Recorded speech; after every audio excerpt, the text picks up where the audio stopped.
how to turn on or turn off set screen timeout to 30 seconds with power saving on the Samsung Galaxy S25 series. First, tap on the home button to return back to the home screen. Now from the home screen, swipe down at the top to open up Quick Settings. In here, tap on the settings icon. Next, we scroll down, and from here, we tap on battery. Then tap on power saving. Tap on the left hand side panel.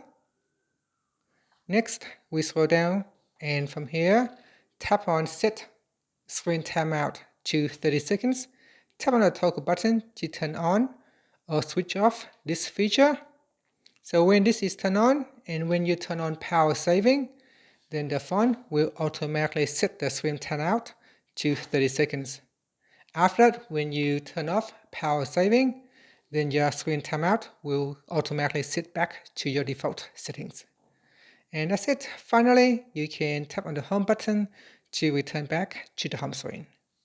Thank you for watching this video. Please like and subscribe to my channel for more videos.